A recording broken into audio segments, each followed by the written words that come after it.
వీరులు కానీకి ఎవరైతే వారి ప్రాణాలు పోనీకి హంతకుడైన హరీష్ రావు ఏదైతే ఉద్యమ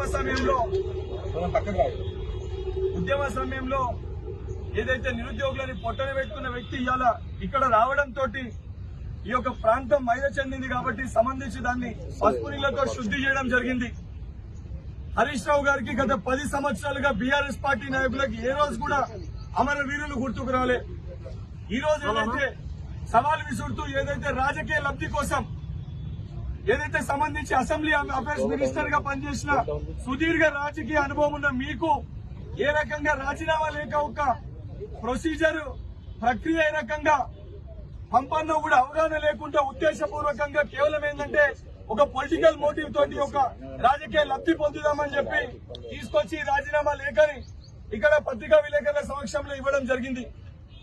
ఏదైతే ఆగస్టు 15వ తారీఖున తప్పనిసరిగా ఏదైతే మా ముఖ్యమంత్రి గారు సవాల్ విసిరిలో మా ముఖ్యమంత్రి గారు సవాల్ విసిరింది బీఆర్ఎస్ పార్టీ అధ్యక్షుడికి ఏదైతే మేము ఆగస్టు 15 లోపల రుణమాఫీ చేసి తీరితే బీఆర్ఎస్ పార్టీని రద్దు చేస్తున్నారని చెప్పి చెప్పడం జరిగింది. హరీష్ రావు గారు మీరు ఆ పార్టీలో మరి మీరు కేవలం ఒక జీతగాడు మట్టుకే నిజంగా కల్వకుంట్ల చంద్రశేఖర్ రావుని బయటికి రమ్మనండి. ఆగస్టు 15వ తారీఖున ఏదైతే రైతులకి 2 లక్షల రూపాయలు రుణమాఫీ చేస్తే బీఆర్ఎస్ పార్టీని రద్దు చేస్తామని చెప్పి కల్వకుంట్ల చంద్రశేఖర్ రావు గారిని బయటికి వచ్చి చెప్పమని చెప్పండి. దానితో పాటు ఏదైతే మీరు సమర్పించిన మీ రాజీనామా లేఖని ఎమ్మెల్సీ హోదాలున్న నేను ఆగస్టు 15వ తారీఖున 2 లక్షల రూపాయలు రైతులకు రుణమాఫీ చేసిన తర్వాత నేను బాధ్యత తీసుకుంటా.